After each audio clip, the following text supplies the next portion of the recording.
스마트폰 화면에 떠오른 문자 한 통. 평생 방 2개짜리 연립주택에서 살아온 74세 할머니의 운명이 바뀌는 순간이었습니다. 40년 전 갓 20살이었던 저는 이 낡은 집에서 꿈을 키웠죠. 언젠가는 넓은 집에서 살 거라고, 아이들에게 부끄럽지 않은 엄마가 되겠다고 다짐했습니다. 그런데 지금 국가에서 주는 마지막 기회마저 사라졌다면, 과연 74세의 저에게 남은 선택은 무엇일까요? 저는 한정순입니다. 올해 74세죠.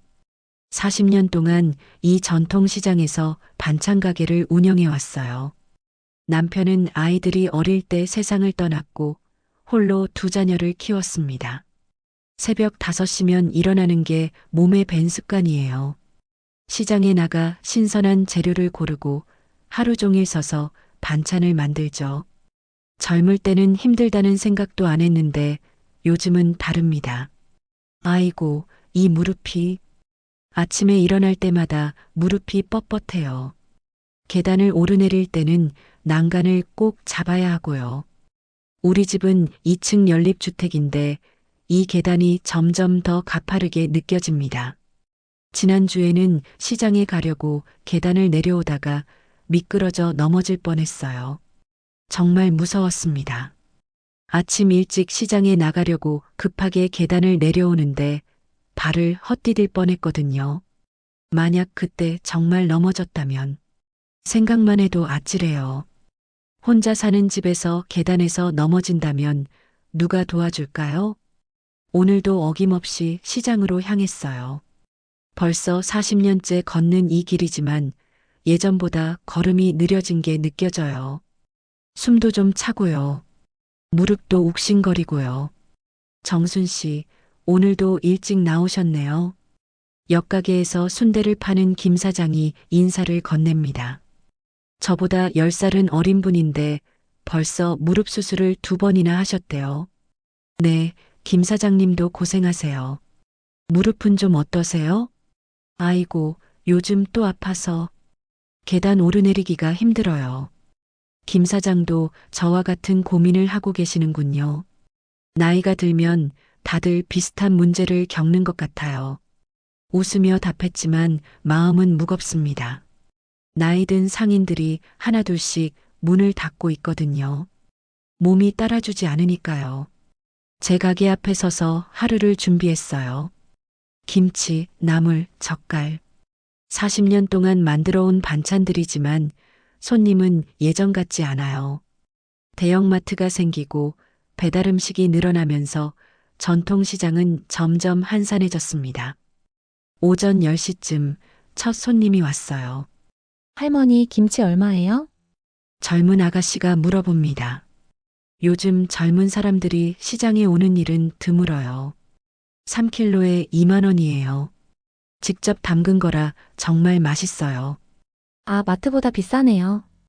마트는 15,000원인데. 그 말을 듣고 가슴이 아팠어요. 새벽부터 일어나서 정성스럽게 담근 김치인데 가격으로만 비교당하니까요. 하지만 뭐라고 할 수도 없었습니다. 손님이 왕이니까요. 그래도 한번 맛보시면 차이를 아실 거예요. 다음에 생각해 볼게요. 결국 사지 않고 가셨어요. 요즘 이런 일이 자주 있습니다. 점심시간이 되어서야 겨우 앉을 수 있었어요. 가져온 도시락을 먹으면서 주변을 둘러봤습니다. 빈 점포가 하나둘씩 늘어나고 있어요. 예전에는 이 시간이면 사람들로 북적였는데 지금은 한산하기만 합니다. 정순 씨 들었어? 정말 큰 소식이 있어. 과일 가게 하는 박 사장이 급하게 달려와서 말했어요. 뭔가 중요한 소식인 것 같았습니다. 무슨 소식인데요? LH에서 복지주택 신규 모집한다는 거야. 우리 같은 나이 든 사람들을 위한 거래. 복지주택이요? 처음 듣는 얘기였어요. 국가에서 집을 제공해 준다는 건가요? 진짜예요? 나이 제한은 없나요? 65세 이상이면 신청할 수 있대. 그리고 월세도 20만 원밖에 안 한다고 하더라고. 20만 원이요? 지금 우리 집 관리비만 해도 15만 원인데 새 아파트를 20만 원에 살 수 있다고요? 그것도 엘리베이터가 있는 아파트를요? 다른 상인들도 하나둘씩 모여들었어요. 모두들 눈이 반짝반짝 빛났습니다. 야, 정말 그런 좋은 게 있어? 우리 같은 사람도 신청할 수 있나? 엘리베이터 있는 아파트래. 어디서 신청하는 거야? 모두들 관심이 많았어요. 저도 마찬가지였고요. 복지주택이라니. 엘리베이터가 있는 아파트에서 살 수 있다면 얼마나 좋을까요? 나는 무릎이 아파서 계단 오르내리기가 힘든데 엘리베이터가 있으면 정말 좋겠어. 맞아. 우리 나이에 계단은 정말 위험하지. 모두들 비슷한 고민을 하고 있었어요. 나이가 들면서 계단이 점점 더 부담이 되거든요. 오후 내내 그 생각뿐이었어요. 손님이 와도 멍하니 있을 때가 많았습니다. 복지주택에서 살 수 있다면 얼마나 좋을까요? 계단 걱정 없이 안전하게 살 수 있을 텐데. 장사를 마치고 집으로 가는 길, 상인들이 여전히 그 얘기를 하고 있었어요. 나는 내일 당장 주민센터에 가볼 거야. 나도 그럴래. 늦으면 마감될지도 몰라. 계단 때문에 힘든 건 우리만 아니잖아. 저도 가슴이 두근거렸어요. 평생 이런 기회는 없었거든요. 집 앞에 도착하니 윗집 박옥자 씨가 현관 앞에서 저를 기다리고 있었어요. 얼굴이 환해 보였습니다. 정순 씨, 정말 큰일 났어. 박옥자 씨는 저보다 2살 많습니다. 남편도 일찍 잃고 자식들도 멀리 살죠. 그런데 오늘은 뭔가 다른 표정이었어요. 무슨 일이세요? 나 복지주택에 당첨됐어. 방금 연락이 왔어. 복지주택에 당첨됐다고요? 언제 신청하신 거죠? 언제 신청하셨어요? 지난달에 신청했거든. 될 줄은 몰랐는데 정말 됐어. 지난달에요? 그럼 벌써 1달 전부터 모집했다는 얘기잖아요. 왜 저는 몰랐을까요? 박옥자 씨는 어떻게 알았을까요? 정말 축하해요. 어떤 집이에요? 엘리베이터도 있는 새 아파트야. 15층짜리 대단지래. 그것도 월세 20만 원에. 엘리베이터가 있는 아파트라니 부러웠습니다. 정말 부러웠어요. 솔직히 질투도 났습니다. 박옥자 씨는 정말 운이 좋으셨네요. 정순 씨도 신청해봐. 아직도 모집 중이래. 정말요? 어디서 신청해요? 주민센터에 가면 돼. 내일 당장 가봐. 늦으면 안 돼. 네, 고마워요. 내일 꼭 가볼게요. 그날 밤 정말 잠이 오지 않았어요. 복지주택이라니. 이런 기회가 정말 저에게도 올 수 있을까요? 우리 집은 30년 된 연립주택이에요. 보일러도 자주 고장나고 겨울에는 난방비가 20만 원도 넘어요. 하지만 무엇보다 문제는 계단이에요. 2층까지 올라가는 가파른 계단이 무릎 아픈 저에게는 정말 고통스럽거든요. 벽지도 곳곳이 떨어져 있고 바닥도 울퉁불퉁해서 자칫 넘어질 수 있어요. 새 아파트에서 살 수 있다면 엘리베이터도 있고 평평한 바닥에서 안전하게 살 수 있다면 이런 꿈을 꿔도 될까요? 74세의 저에게도 이런 기회가 올 수 있을까요? 다음 날 아침 평소보다 일찍 일어났어요. 오늘은 꼭 주민센터에 가봐야겠다고 마음먹었거든요. 시장에 나가서 다른 상인들과 이야기를 나누니 모두들 같은 생각이었어요. 나도 오늘 신청하러 갈 거야. 우리 나이에 이런 기회가 또 있겠어? 계단 때문에 힘든 건 다들 마찬가지잖아. 평생 남에게 손 벌리며 살지 않았는데 이번만큼은 다른 것 같았어요. 국가에서 도와주는 거니까 떳떳하게 받을 수 있는 거 아닌가요? 점심시간이 되자마자 주민센터로 달려갔어요. 가슴이 두근거렸습니다. 혹시 이번이 제 인생의 마지막 기회일지도 모르겠다는 생각이 들었어요. 주민센터에 도착하니 저처럼 나이 든 분들이 정말 많이 와 있었어요. 모두들 같은 희망을 품고 온 거겠죠. 마지막 기회라는 생각으로 말이에요. 대기 번호표를 뽑고 기다리는 동안 주변 분들과 이야기를 나눴어요. 저도 30년 된 집에 살고 있어요. 계단 때문에 너무 힘들어요. 우리 집은 화장실 문짝이 떨어져서 계단이 너무 가팔라서 무릎이 아픈데 지난번에는 넘어져서 병원에 갔어요. 모두들 비슷한 처지였어요. 오래된 집에서 불편하게, 위험하게 살고 있는 어르신들이었습니다. 32번. 드디어 제 차례가 되었어요. 심장이 터질 것 같았습니다. 창구로 가면서 생각했어요. 정말 새로운 삶이 시작될 수 있을까요? 40년 만에 처음으로 국가의 도움을 받을 수 있을까요? 어떤 일로 오셨나요? 친절한 목소리의 직원이 물어봤어요. 복지주택 신청하러 왔습니다. 그 순간 정말 희망이 생겼어요. 74세의 저에게도 새로운 시작이 있을 수 있다는 희망이요. 복지사 최상미 씨가 제 앞에 앉아서 자세히 설명해 주었습니다. 어르신, 복지주택 신청하시려면 서류가 좀 필요해요. 서류 목록을 받아보니 깜짝 놀랐어요. 주민등록 등본, 소득증명서, 재산증명서, 건강진단서, 이름만 들어도 어려운 서류들이 가득했습니다. 이걸 다 준비해야 하나요? 네, 복지주택은 워낙 신청자가 많아서 심사가 까다로워요. 그리고 현재 집이 자가이신데 그게 좀 걸림돌이 될 수 있어요. 집이 자가라고요? 저는 억울했습니다. 집이라곤 30년 된 방 2개짜리 연립주택 한 채뿐인데요. 계단도 가파르고 무릎이 아픈 저에게는 위험해요. 엘리베이터가 있는 곳에서 살고 싶어요. 어르신 마음은 충분히 이해해요. 하지만 부동산 가격으로 평가하거든요.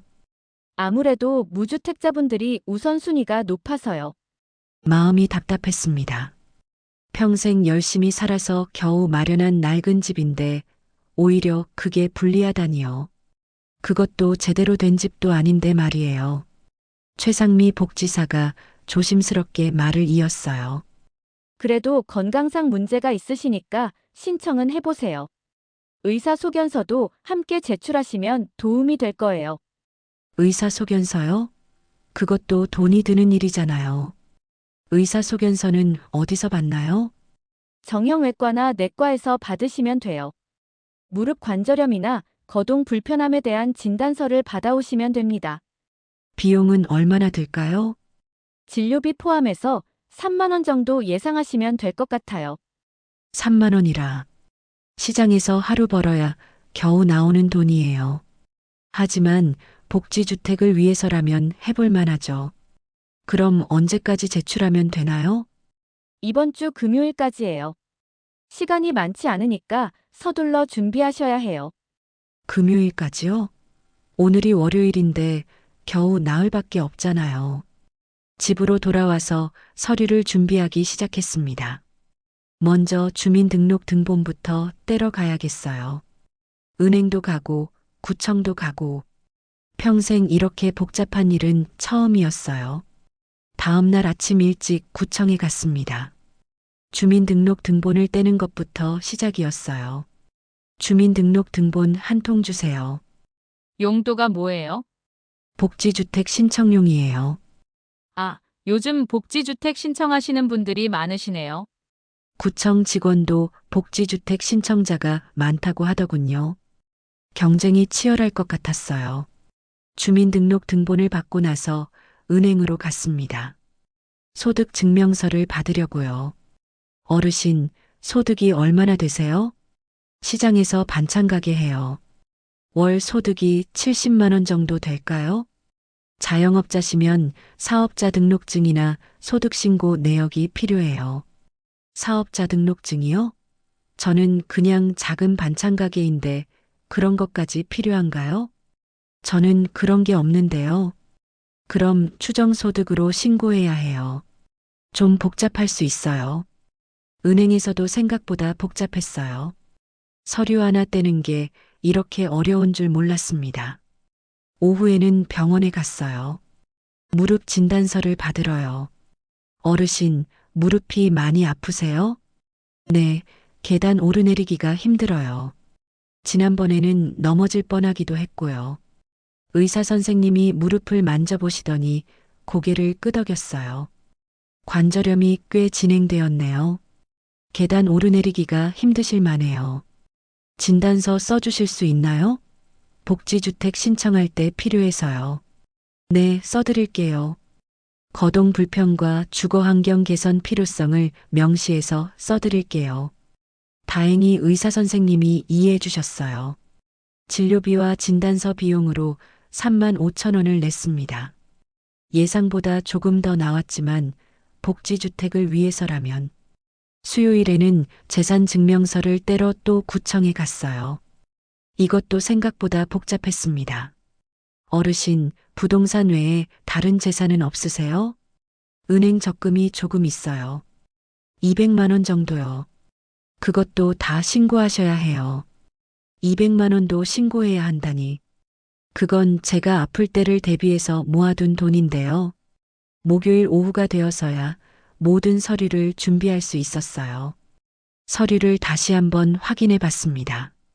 주민등록등본, 소득증명서, 재산증명서, 건강진단서, 신청서, 이렇게 많은 서류가 필요한 줄 몰랐어요. 서류를 준비하면서 깨달았어요. 저 같은 사람들이 얼마나 많을까요? 다들 마지막 희망을 품고 이 복잡한 서류들과 씨름하고 있을 거예요. 그런데 문제가 하나 더 생겼어요. 신청서를 작성하는데 모르는 용어가 너무 많았거든요. 가구원수, 부양가족, 기준중위소득. 이게 다 무슨 말인지 모르겠어요. 혼자 사는 저는 가구원수가 한 명인 건가요? 자식들은 따로 살고 있는데 부양가족에 포함되는 건가요? 결국 다시 주민센터에 전화를 걸었어요. 복지사님, 신청서 작성하는데 모르는 게 있어서요. 네, 말씀해 보세요. 가구원수는 어떻게 쓰는 건가요? 혼자 살고 계시면 한 명이에요. 자식들은 따로 살고 있는데 부양가족에 써야 하나요? 따로 살고 계시면 별도 가구로 봐요. 부양받고 계시는 건 아니죠? 아니요.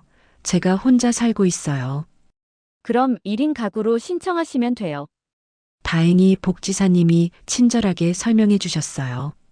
하지만 여전히 어려운 용어들이 많았습니다. 드디어 금요일 오전이 되었어요. 신청 마감일이었습니다. 서류를 다시 한번 점검하고 주민센터로 향했어요. 주민센터에는 저처럼 서류를 들고 온 어르신들이 많이 있었어요. 모두들 긴장한 표정이었습니다. 32번 어르신. 제 차례가 되었어요. 떨리는 손으로 서류를 내밀었습니다. 최상미 복지사가 서류를 하나하나 확인했어요. 주민등록등본, 소득증명서, 재산증명서, 건강진단서. 다 준비해 오셨네요. 네, 열심히 준비했어요. 의사소견서도 잘 써주셨네요. 계단 오르내리기 어려우시다고 명시되어 있고. 혹시 뭔가 빠진 게 있나 싶어 불안했는데 다행히 서류는 완벽했어요. 접수 완료했습니다. 결과는 2주 후에 나와요. 2주 후라니. 그동안 얼마나 기다려야 할까요? 그런데 어르신, 신청자가 정말 많아요. 이번 복지주택 모집에 우리 구에서만 200명이 넘게 신청했어요. 200명이 넘는다고요? 그럼 경쟁률이 얼마나 될까요? 몇 세대 모집하는 건가요? 우리 구 할당은 15세대예요. 15세대요? 200명이 넘게 신청했는데 15세대만 뽑는다고요? 그럼 경쟁률이 10대 1이 넘는단 말이에요? 갑자기 불안해졌어요. 이렇게 경쟁이 치열한 줄 몰랐거든요. 그래도 건강상 문제가 있으시니까 가산점이 있을 거예요. 너무 걱정 마세요. 최상미 복지사가 위로해 주었지만 마음은 여전히 불안했어요. 혹시 안 되더라도 너무 낙심 마세요. 다른 제도도 있으니까요. 또 다른 제도요? 무슨 말인지 잘 모르겠지만 지금은 복지주택 생각뿐이었어요. 집으로 돌아오는 길 마음이 복잡했어요. 서류는 잘 냈지만 경쟁률이 너무 높다는 게 걱정이었어요. 그날부터 매일매일이 기다림의 연속이었습니다. 혹시 전화가 올까봐 휴대폰을 손에서 놓지 못했어요. 잠들기 전에도 아침에 눈 뜨자마자도 복지주택 생각뿐이었습니다. 시장에서 다른 상인들을 만나면 복지주택 얘기가 나왔어요. 정순 씨 복지주택 신청했어? 네, 했는데 경쟁률이 너무 높대요. 나도 했는데 걱정이야. 200명이 넘게 신청했다더라. 모두들 같은 걱정을 하고 있었어요. 마지막 희망이라고 생각했는데 경쟁이 이렇게 치열할 줄은 몰랐거든요. 박옥자 씨는 벌써 이사 준비를 하고 있었어요. 새 아파트에서 살 생각에 들떠 있었죠. 정순 씨도 꼭 붙었으면 좋겠어. 그럼 우리 같이 살 수 있잖아. 고마워요. 저도 정말 간절해요. 네, 저도 간절했습니다. 정말 간절했어요.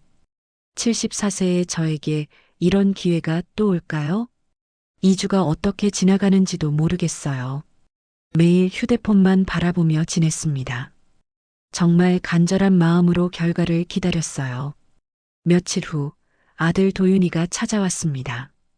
얼굴을 보니 벌써 알고 있는 것 같았어요. 엄마, 복지주택 어떻게 됐어요? 안 됐다. 목소리가 작게 나왔어요. 아직도 받아들이기 힘들었거든요. 도윤이는 별로 놀라지 않는 표정이었어요. 처음부터 기대하지 않았던 것 같았습니다. 그럴 줄 알았어요. 엄마, 현실적으로 생각해 보세요. 집도 있으신데 복지주택이 쉽게 될 리가 있겠어요? 집이 있다고요? 이 낡은 집 말인가요? 도윤아, 엄마가 얼마나 간절했는지 알아? 알아요. 하지만 그래도 현실은 현실이잖아요.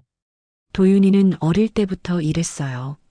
감정보다는 현실을 먼저 생각하는 성격이었습니다.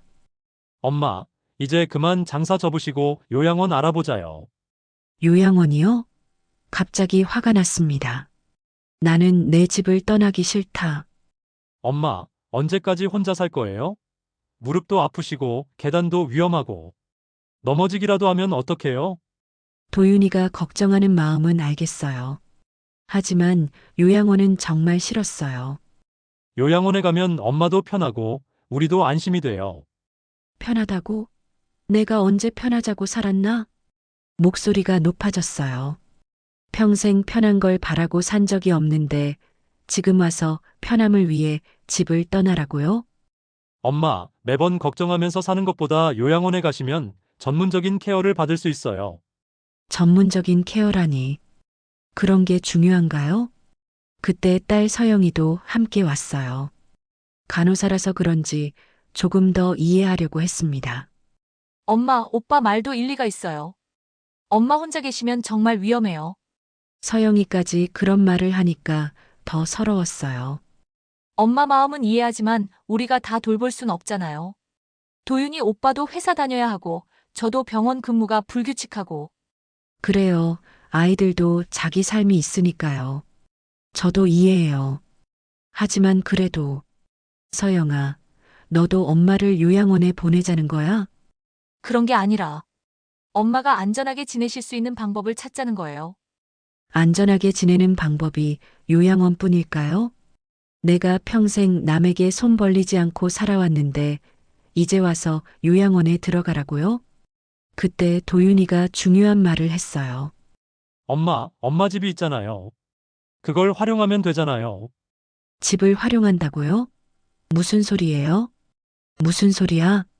집을 전세로 내놓고 그 돈으로 좋은 요양원에 들어가시면 돼요.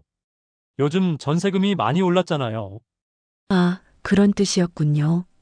제 집을 남에게 내주고 저는 요양원에 가라는. 전세금이 얼마나 나올까요? 서영이가 관심 있게 물어봤어요.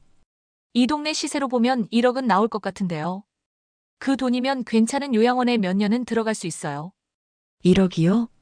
우리 집이 그렇게 비싸졌나요? 그러면 엄마도 경제적 부담 없이 요양원에서 편하게 지내실 수 있어요. 하지만 저는 반대했어요. 절대 안 돼. 이 집은 내 마지막 자존심이야. 엄마, 자존심이 뭐가 중요해요? 건강이 더 중요하지. 건강이 중요하다고요? 물론 건강도 중요하지만 이 집은 제 인생 그 자체예요. 이 집에서 너희들을 키웠고 아버지와 추억도 있고 어떻게 남에게 내줄 수 있어? 엄마, 그런 감상적인 생각 말고 현실적으로 생각해 보세요. 감상적이라고요? 이게 감상적인 건가요? 갈등이 폭발했습니다. 아이들은 현실을 말하고 저는 감정을 말했어요. 서로 이해할 수 없었습니다. 엄마는 왜 그렇게 고집이세요? 우리가 엄마 걱정해서 하는 말인데. 고집이 아니라 자존심이야. 내가 평생 일해서 마련한 집인데 어떻게 포기할 수 있겠어? 그럼 엄마는 어떻게 하실 거예요? 계속 혼자 살면서 아프면 어떡하고요? 그건 내가 알아서 할 거야. 하지만 사실 저도 확실한 대안은 없었어요.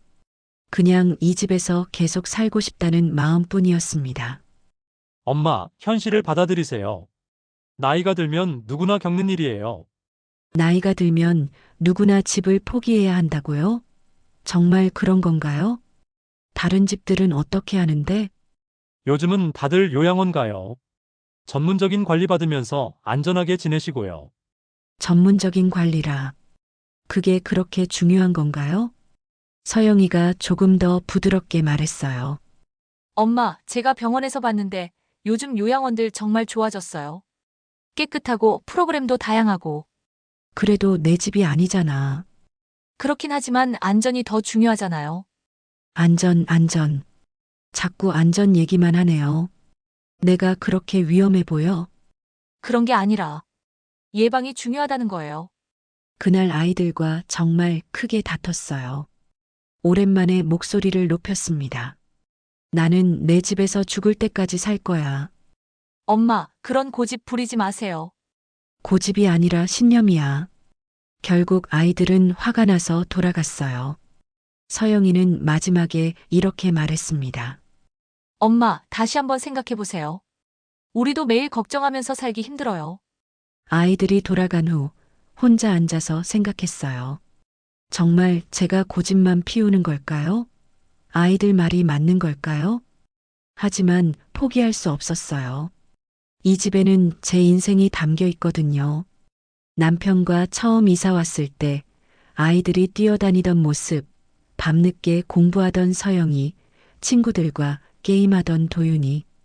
모든 추억이 이 집에 있는데 어떻게 포기할 수 있을까요? 며칠 후 도윤이가 다시 왔어요. 이번엔 혼자 왔습니다. 엄마, 진정하시고 얘기해요. 뭘 얘기해? 현실적인 대안을 찾아보자고요. 내 대안은 하나야. 이 집에서 계속 사는 거. 그럼 집을 개조하는 건 어때요? 계단에 손잡이도 설치하고 바닥도 미끄럽지 않게 하고. 집 개조? 그것도 방법이긴 하네. 얼마나 들까?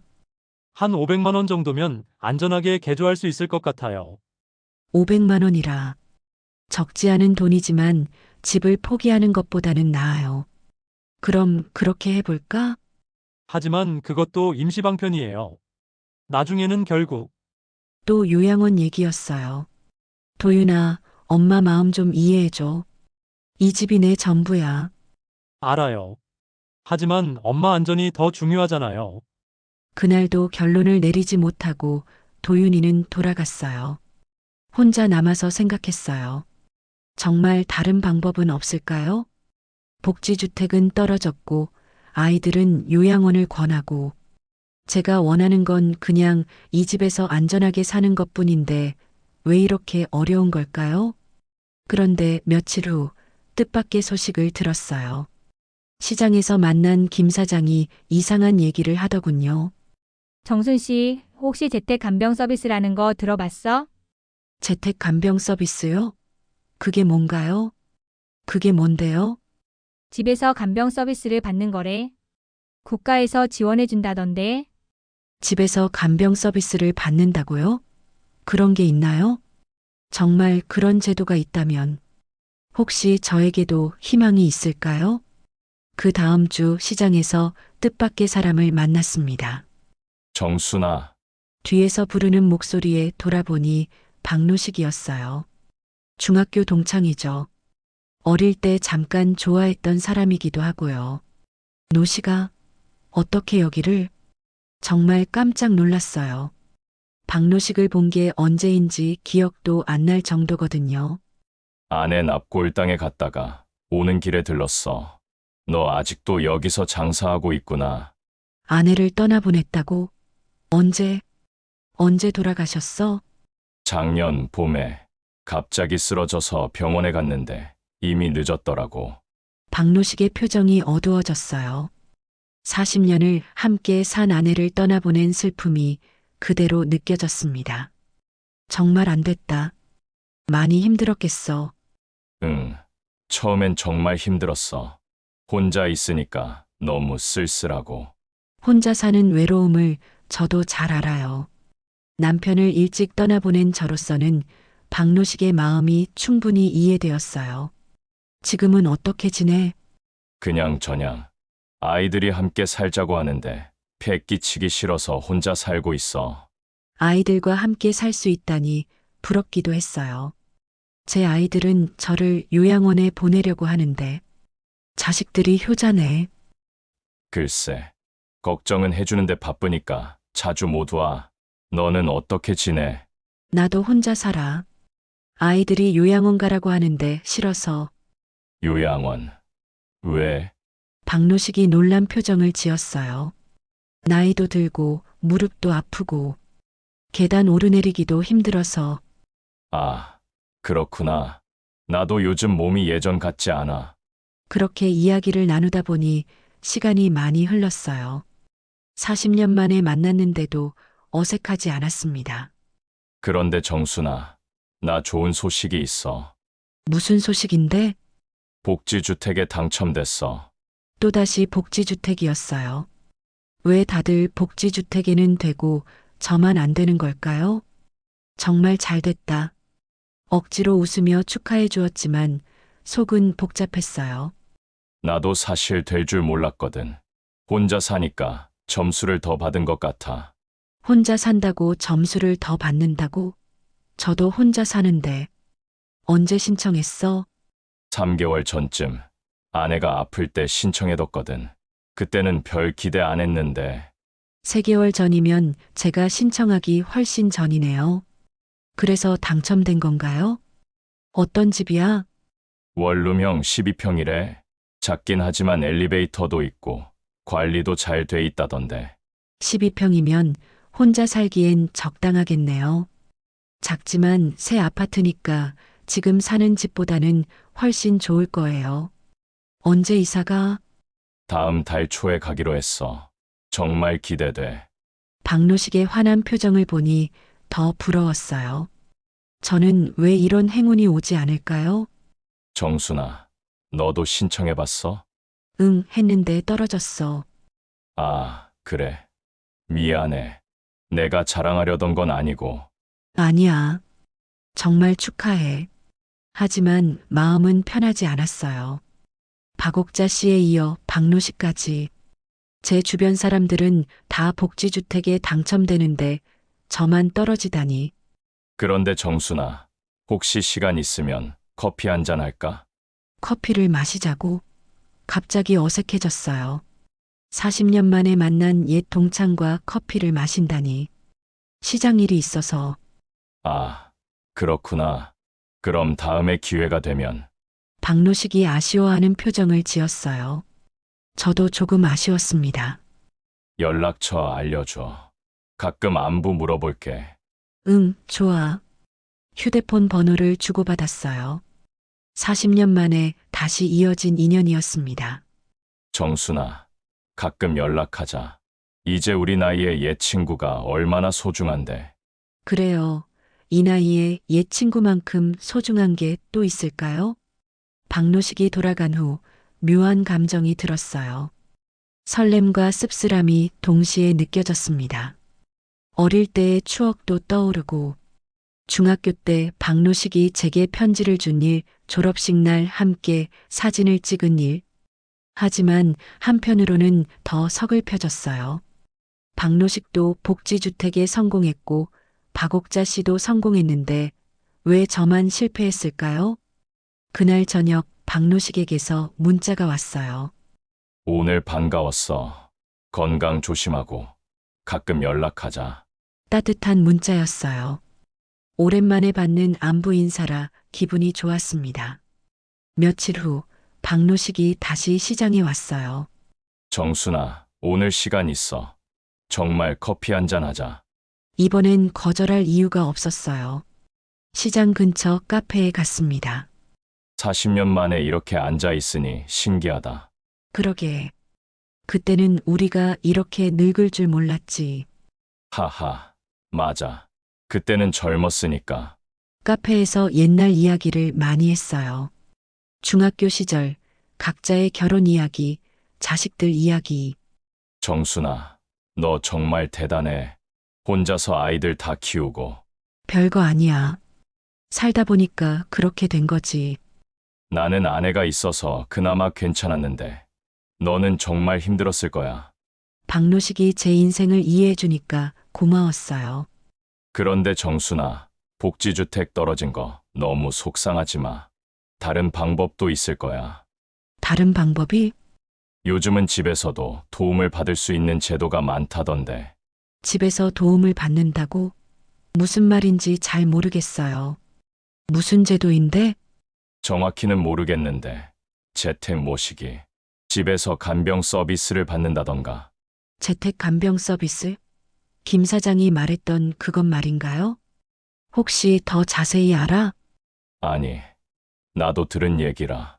주민센터에 물어보면 알 수 있을 거야. 그날 집에 돌아와서 계속 생각했어요. 재택 간병 서비스라. 정말 그런 제도가 있는 걸까요? 박노식과의 만남은 기분 좋았지만 복지주택 이야기를 들으니 또 우울해졌어요. 며칠 후 박노식에게서 또 연락이 왔어요. 정순아, 복지주택 보러 가는데 같이 갈래? 복지주택을 보러 간다고? 저는 떨어졌는데. 내가 왜 가? 그냥 구경이라도. 나도 혼자 가기 심심하고. 고민했지만 결국 따라갔어요. 궁금하기도 했거든요. 복지주택은 정말 좋았어요. 깨끗하고 넓고 엘리베이터도 있고. 와, 정말 좋네. 그렇지. 나도 여기서 살게 되다니 아직도 믿기지 않아. 박노식의 기쁜 표정을 보니 더 부러웠어요. 정순아, 미안해. 내가 너무 자랑하는 것 같아. 아니야. 정말 좋은 곳이네. 하지만 속마음은 달랐어요. 왜 저는 이런 곳에서 살 수 없을까요? 복지주택을 보고 나서 더 우울해졌어요. 저도 저런 곳에서 살고 싶었는데, 그날 밤 박노식 때문인지 옛날 생각이 많이 났어요. 젊었을 때는 꿈도 많았고 희망도 있었는데, 언제부터인가 그냥 버티기만 하며 살아온 것 같아요. 박노식은 복지주택이라는 새로운 기회를 잡았는데 저는 여전히 제자리 걸음이에요. 복지주택이라는 마지막 희망마저 사라진 지금 저에게 남은 건 무엇일까요? 하지만 박노식이 말했던 재택 간병 서비스가 계속 마음에 걸렸어요. 정말 그런 제도가 있다면 혹시 저에게도 희망이 있을까요? 다음 날 용기를 내서 주민센터에 전화를 걸어봤어요. 혹시 재택 간병 서비스라는 게 있나요? 네, 있어요. 한번 상담받으러 오시겠어요? 정말 있다고? 혹시 이번에는 저에게도 기회가 올까요? 다음 날 오전 주민센터로 갔어요. 어제 전화로 약속한 재택 간병 상담을 받으러요. 가슴이 두근거렸어요. 혹시 이번에는 저에게도 기회가 올까요? 주민센터에 도착하니 복지사 최상미 씨가 반갑게 맞아주었어요. 어르신 오셨네요. 재택 간병 서비스에 대해 상담받으러 오셨다고 하셨죠? 네, 그런 제도가 정말 있나요? 네, 있어요. 어르신께 정말 도움이 될 것 같아요. 복지주택은 떨어졌지만 이런 좋은 제도가 또 있다니 신기했어요. 어르신, 복지주택은 어렵지만 집에서 돌봄을 받으실 수 있는 제도가 있어요. 집에서 돌봄을 받는다고요? 김 사장이랑 박노식이 말했던 그것이 정말 있는 거군요. 무슨 제도인가요? 재택간병제도라고 해서 집에서 국가 지원으로 돌봄 서비스를 받으실 수 있어요. 최상미 복지사가 자세히 설명해 주기 시작했어요. 어르신 같은 경우에 딱 맞는 제도예요. 복지주택에 들어가실 필요 없이 지금 집에서 편안하게 돌봄을 받으실 수 있거든요. 정말요? 제가 사는 이 집에서요? 어떤 서비스인지 자세히 설명해 주세요. 장기 요양 등급을 받으시면 집에서도 요양원처럼 돌봄을 받을 수 있어요. 하루 12시간 동안 간병인이 와서 청소, 요리, 목욕, 운동 등을 도와드려요. 하루 12시간이나요? 그럼 거의 종일 도움을 받을 수 있다는 말이네요. 그런데 비용이 많이 들지 않나요? 월 40만 원만 부담하시면 돼요. 나머지는 국가에서 지원해드려요. 40만 원이요? 요양원비보다 훨씬 저렴하잖아요. 그리고 무엇보다 내 집에서 살 수 있다고요? 정말 그런 제도가 있어요? 왜 진작 알려주지 않았어요? 많은 분들이 모르시는데 정부에서 적극 지원하고 있는 제도예요. 저희도 복지주택 떨어지신 분들께 안내해드리고 있어요. 처음엔 믿기지 않았어요. 이런 좋은 제도가 있다면 왜 진작 알려주지 않았을까요? 신청 조건이 까다로워요? 장기 요양 등급만 받으시면 돼요. 어르신 같은 경우엔 충분히 해당될 것 같아요. 장기요양 등급이요? 그게 뭔가요? 장기요양 등급이 뭐예요? 일상생활을 혼자 하기 어려운 정도를 평가하는 거예요. 어르신은 무릎도 아프시고 계단 오르내리기도 힘드시잖아요. 그렇긴 하죠. 요즘 정말 일상생활이 힘들어졌거든요. 어떻게 신청하나요? 국민건강보험공단에 신청하시면 돼요.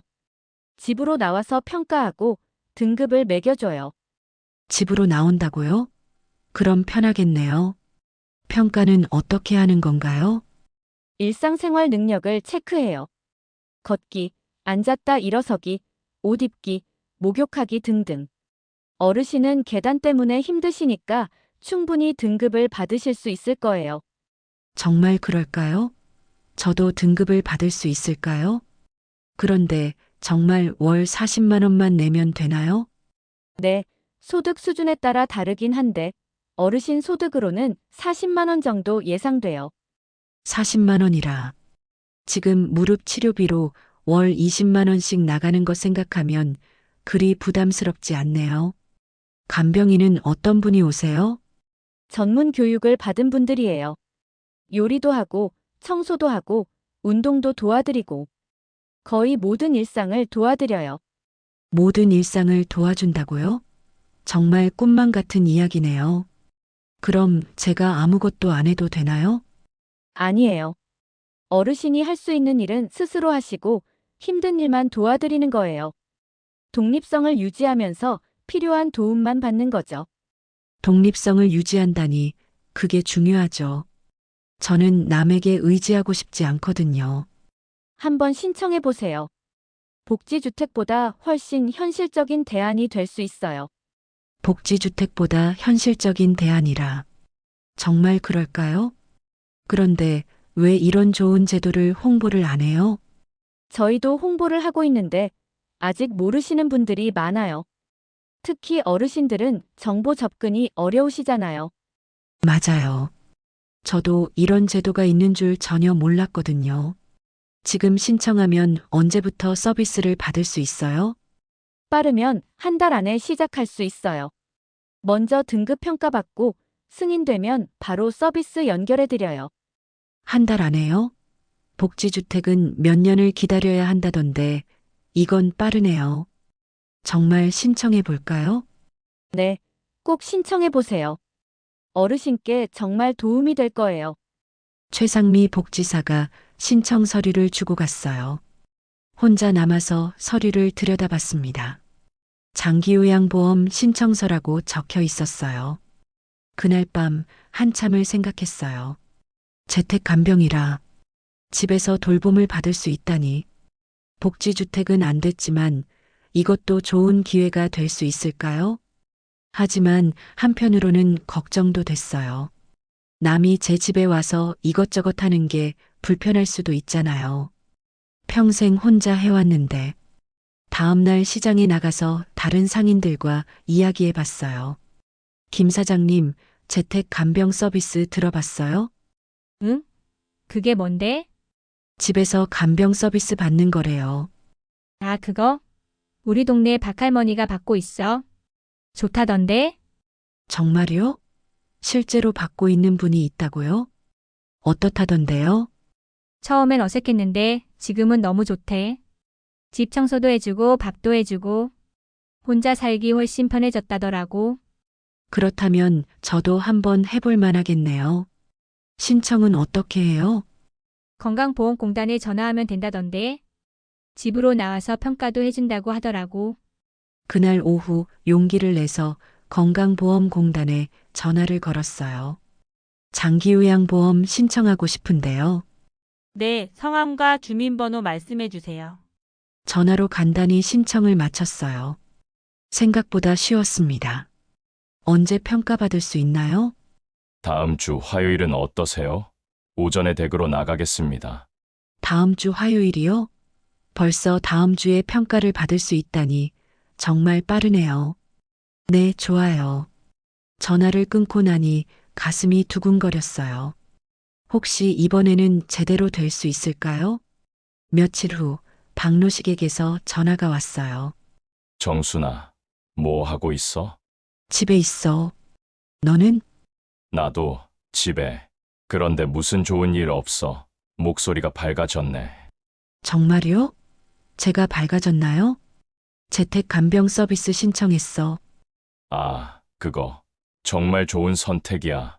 나도 알아봤는데 정말 괜찮더라고. 박노식도 알아봤다고요? 너도 신청할 거야? 복지주택 들어가기 전에 한번 경험해 보려고. 미리 알아두면 나중에 도움이 될 것 같아서. 그렇긴 하네요. 나중에 나이가 더 들면 필요할 수도 있으니까요. 정순아, 이번엔 꼭 잘 됐으면 좋겠어. 고마워. 나도 기대하고 있어. 화요일 아침 평가사가 집에 왔어요. 중년의 여성분이었는데 정말 친절했어요. 어르신, 안녕하세요. 장기요양 등급 평가하러 왔습니다. 네, 잘 부탁드려요. 평가는 생각보다 간단했어요. 걷기, 앉기, 일어서기 등 기본적인 동작들을 체크했어요. 계단 오르내리기는 어떠세요? 많이 힘들어요. 지난번에는 넘어질 뻔하기도 했고, 무릎 상태는 어떠신가요? 관절염 진단받았어요. 병원에서 진단서도 받았고요.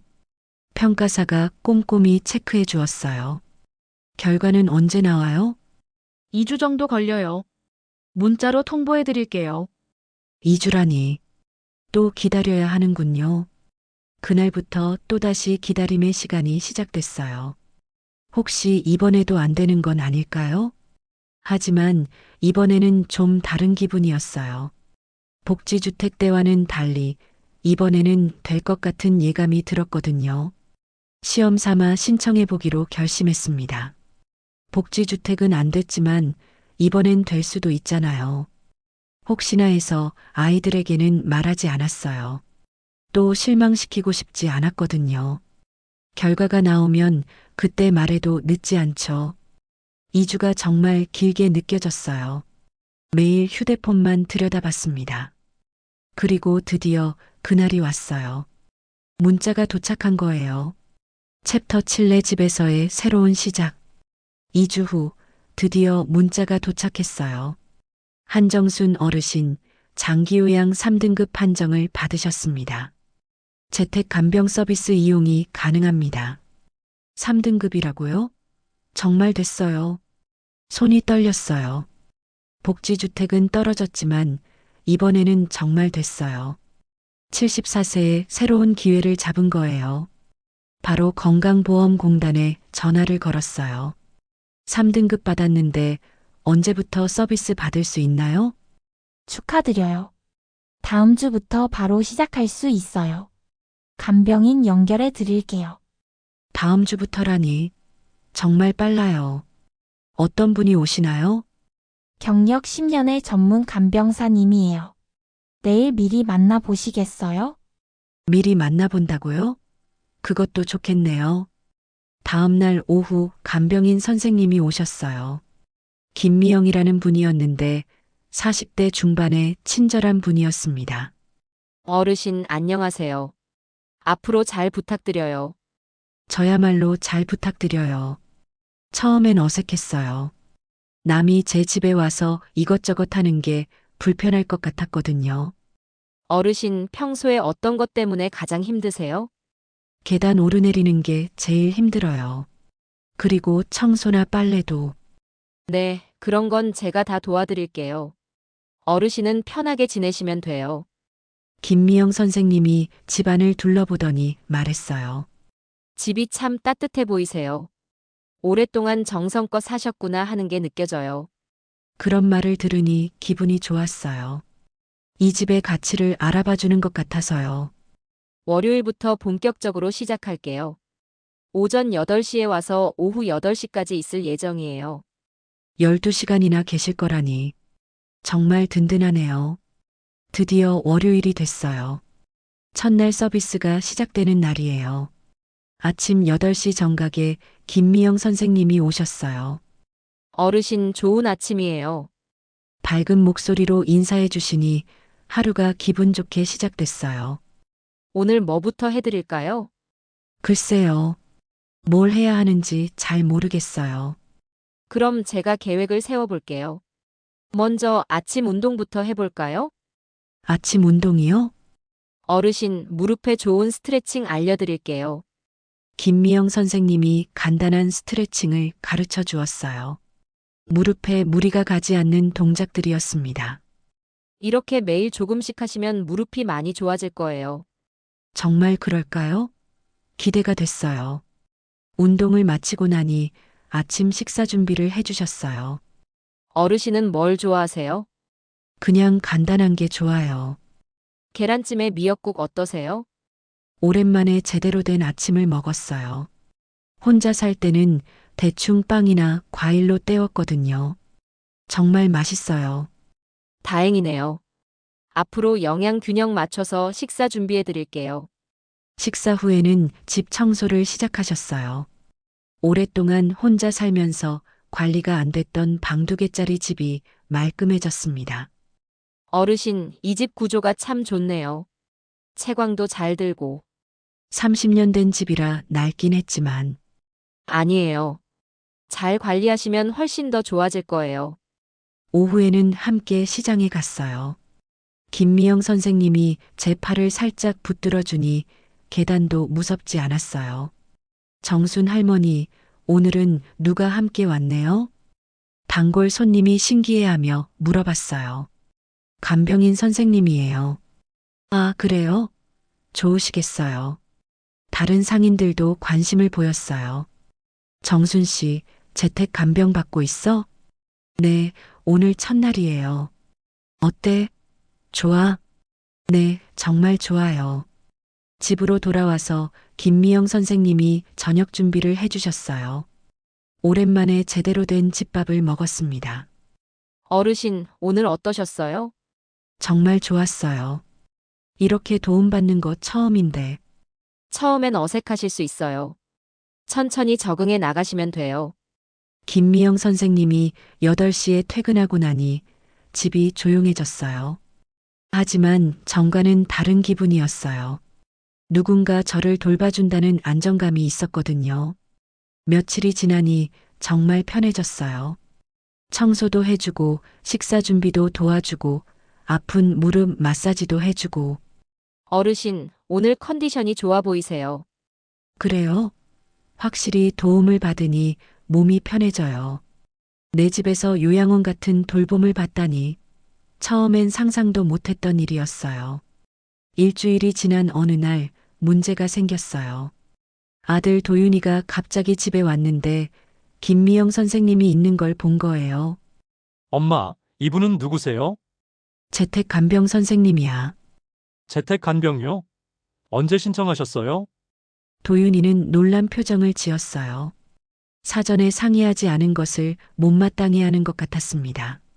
지난주부터 시작했어. 엄마, 이게 뭐예요? 간병인이 왜 집에 와요? 김미영 선생님이 눈치를 채고 자리를 비켜주셨어요. 도윤아, 이건 국가에서 지원하는 서비스야. 월 40만 원만 내면 돼. 40만 원이요? 엄마, 그 돈도 결국 우리가 내야 해요. 또 돈 얘기였어요.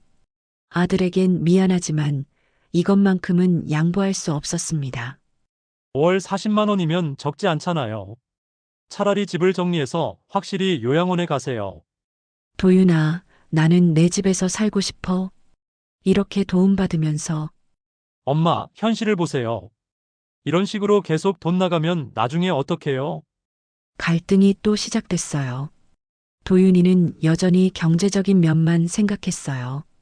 그때 딸 서영이가 들어왔어요. 퇴근길에 들른 모양이었어요. 무슨 일이야? 목소리가 여기까지 들려. 서영아, 엄마가 재택 간병 받고 있어. 재택 간병. 언제부터? 서영이도 처음 듣는 얘기인 듯 했어요. 지난주부터야. 정말 좋아. 서영이는 간호사라서 그런지 조금 다른 반응을 보였어요. 엄마, 어떠세요? 불편하지 않으세요? 전혀 불편하지 않아. 오히려 너무 편해. 서영이가 김미영 선생님과 이야기를 나누더니 도윤이에게 말했어요. 오빠, 엄마가 집에서 사실 수 있는 방법이 있는데 굳이 요양원을 가야 해? 하지만 비용이 요양원비보다 훨씬 저렴해. 그리고 엄마가 행복해 하시잖아. 서영이가 제 편을 들어주었어요. 정말 고마웠습니다. 내 집은 내 마지막 자존심이다. 절대 팔지 않을 거다.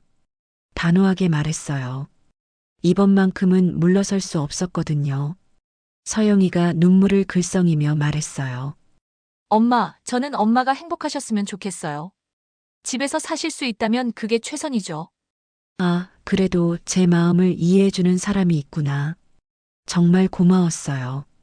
도윤이도 서영이의 말을 듣고 조금 누그러졌어요. 그래도 엄마 몸에 이상 있으면 바로 연락하세요. 알았어. 고마워. 아이들이 돌아간 후 김미영 선생님이 걱정스럽게 물어봤어요. 어르신 괜찮으세요? 가족 갈등 때문에 힘드시면. 괜찮아요. 아이들도 걱정해서 그런 거니까. 가족들이 이해해 주시면 좋을 텐데. 서영이는 이해해줘요.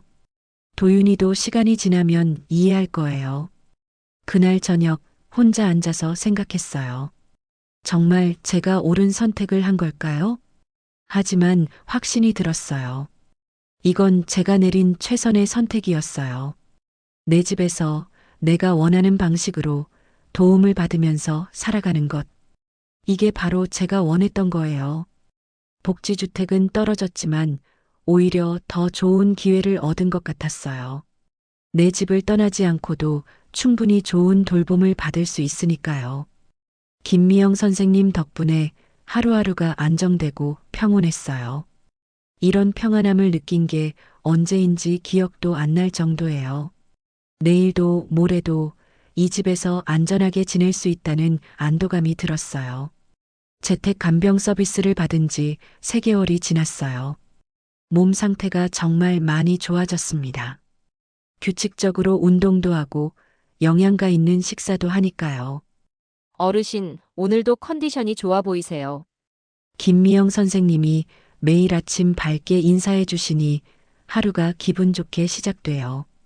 그러게요. 확실히 몸이 좋아진 것 같아요. 무릎도 예전보다 훨씬 나아졌어요. 매일 스트레칭을 하고 무릎에 좋은 운동을 꾸준히 하니까 계단 오르내리기도 한결 수월해졌습니다. 김미영 선생님 덕분에 집도 완전히 달라졌어요. 30년 된 집이 이렇게 깨끗하고 정돈될 수 있다니 마치 새 집 같아요. 어르신, 이 집 정말 예쁘게 변했죠? 그러게요. 제가 혼자 살 때는 이렇게 못했는데 어르신이 평생 애정을 쏟으신 집이니까 더 빛이 나는 것 같아요. 그런 말을 들으니 정말 기분이 좋았어요. 이 집에 대한 자부심이 더욱 커졌습니다. 가끔 시장에도 나가게 되었어요. 예전처럼 매일 장사를 할 순 없지만 일주일에 2-3번 정도는 나가서 옛 동료들과 이야기하는 재미가 있거든요. 정순 씨, 요즘 안색이 정말 좋아졌네요. 재택 간병 서비스를 받고 있어요. 시장에서 만나는 사람들마다 제가 좋아진 모습을 알아봐 주었어요. 그런 좋은 제도가 있었어요? 네, 정말 좋아요. 복지주택은 안 됐지만 이것도 정말 좋아요. 다른 상인들에게 재택 간병을 소개해 드렸어요. 저처럼 혼자 사는 어르신들이 많거든요. 우리도 신청해 볼 수 있을까요? 물론이죠. 주민센터에 가서 상담받아 보세요. 제가 먼저 경험해보고 좋은 것을 다른 분들께도 알려드리니까 뿌듯했어요. 스스로 선택한 삶에 대한 자부심이 생겼어요. 복지주택은 떨어졌지만 다른 방법을 찾았잖아요. 그것도 더 좋은 방법을요. 어느 날 박노식이 전화를 했어요. 정순아, 어떻게 지내? 잘 지내. 집에서 간병 서비스 받고 있어. 그래, 나도 알아봐야겠네. 복지주택 생활도 좋긴 한데 나중에 몸이 더 안 좋아지면 필요할 것 같아. 복지주택에 당첨된 박노식도 재택 간병에 관심을 보였어요. 정순아, 너 정말 현명한 선택을 한 것 같아. 자기 집에서 사는 게 최고지. 그러게. 복지주택도 좋지만 내 집만 한 곳이 어디 있겠어. 집이라는 건 그렇게 소중한 거니까요. 아무리 좋은 곳이라도 내 집만 할 수는 없어요. 박옥자 씨도 가끔 안부 전화를 해요. 옥자 씨, 잘 지내요? 복지주택 생활 어때요? 좋긴 한데 가끔 옛날 집이 그리워져요. 역시 집을 떠나니까 그리운 게 있나 봐요. 저는 집에서 재택 간병 받고 있어요. 정말 좋아요. 아, 그런 것도 있어요? 부럽네요. 박옥자 씨도 재택 간병에 관심을 보였어요. 새 아파트도 좋지만 오랫동안 살던 집이 그립다고 하더군요. 어느 날 오후 도윤이가 혼자 찾아왔어요. 표정이 예전과 달라 보였어요. 엄마, 안녕하세요. 김미영 선생님께 정중하게 인사하는 모습이 예전과 달랐어요. 도윤아, 무슨 일이야? 그냥 엄마 어떻게 지내시나 싶어서요. 도윤이가 집안을 둘러보더니 놀란 표정을 지었어요. 엄마, 집이 정말 깨끗해졌네요. 그러지? 김미영 선생님이 잘 관리해 주셔서. 그리고 엄마 안색도 정말 좋아 보이세요. 정말요? 도윤이가 그런 말을 하다니. 재택 간병 받으시길 잘하신 것 같아요. 정말? 네, 처음엔 걱정했는데 엄마가 이렇게 좋아지시는 걸 보니까 안심이 돼요. 도윤이도 이제는 이해해 주는 것 같았어요. 제가 내린 선택이 옳았다는 걸 인정해 주는 것 같았습니다. 엄마, 앞으로도 계속 이렇게 지내세요. 걱정 끼쳐드려서 죄송했어요. 괜찮아. 내가 걱정해서 그런 거 알아. 그날 도윤이와 오랜만에 편안한 대화를 나눴어요. 가족 갈등이 해소되니까 마음이 한결 가벼워졌습니다. 서영이는 일주일에 한 번씩 들러서 김미영 선생님과 제 건강 상태에 대해 이야기를 나눠요. 엄마, 혈압도 안정됐고 무릎 상태도 많이 좋아지셨네요. 그러게. 규칙적으로 관리받으니까 좋아지는 것 같아. 정말 좋은 선택을 하셨어요. 아이들이 이해해 주니까 정말 마음이 편해졌어요. 계절이 바뀌어 가을이 왔어요. 집 앞 작은 화단에 코스모스가 피었습니다. 어르신, 꽃이 정말 예쁘게 피었네요. 그러게요. 오랜만에 제대로 가꿔보니까 더 예뻐 보여요. 김미영 선생님과 함께 화단을 가꾸는 재미도 생겼어요. 혼자 살 때는 엄두도 못 냈던 일이에요. 시장에서도 제 소문이 났어요. 정순 씨, 정말 젊어졌네요. 무슨 비결이 있어요? 재택 간병 받으면서 규칙적으로 생활하니까 좋아진 것 같아요. 제 변화를 보고 다른 상인들도 재택 간병에 관심을 갖기 시작했어요. 우리도 신청해 볼까? 나이 들면 혼자 살기 힘든데. 정순 씨 보니까 정말 좋아 보여. 제가 좋은 본보기가 되고 있는 것 같아서 뿌듯했어요. 어느 날 저녁 창가에 앉아 노을을 바라보며 생각했어요. 복지주택의 문은 저에게 닫혔지만 제 집은 저를 버리지 않았어요. 그리고 저는 아직도 저답게 살아가고 있습니다. 74세의 나이에 새로운 것을 배웠어요. 꿈이 하나 사라져도 다른 희망을 찾을 수 있다는 것을요. 한 가지 문이 닫혀도 다른 문은 열릴 수 있다는 것을요. 내 집에서 내가 원하는 방식으로 존엄하게 늙어갈 수 있다는 것을요. 김미영 선생님이 퇴근 인사를 하며 말했어요. 어르신, 내일 또 뵐게요. 네, 고생하셨어요. 매일 밤 이런 안정된 마음으로 하루를 마무리할 수 있다는 게 얼마나 소중한지 몰라요. 아이들도 이제는 완전히 이해해 주는 것 같아요. 서영이는 가끔 와서 김미영 선생님과 이야기도 나누고 도윤이도 더 이상 요양원 얘기는 하지 않아요. 오히려 이제는 엄마 이 집에서 계속 건강하게 지내세요라고 말해줘요. 다른 상인들도 하나둘씩 재택 간병 서비스를 알아보기 시작했어요. 제가 먼저 경험해서 좋은 길을 보여준 것 같아 보람이 있어요. 정순 씨 덕분에 좋은 제도를 알게 됐어요. 서로 정보 공유하는 거죠. 이제는 제가 다른 분들에게 도움을 줄 수 있는 사람이 되었어요. 겨울이 다가오고 있어요. 예전에는 겨울이 무서웠어요. 혼자서 추위를 견뎌야 하고 아프면 어떡하나 걱정이 많았거든요. 하지만 이제는 겨울이 무섭지 않아요. 김미영 선생님이 함께 있어주니까요. 어르신, 올 겨울도 따뜻하게 잘 보내실 거예요. 그러게요. 든든해요. 창밖으로 따뜻한 저녁 햇살이 들어와요. 내일도 이 집에서, 이 자리에서 새로운 하루를 시작할 거예요. 국가가 문을 닫아도 내 집은 나를 지켜줍니다. 그것만으로도 충분해요. 복지주택이라는 꿈은 이루어지지 않았지만 그보다 더 소중한 것을 얻었어요.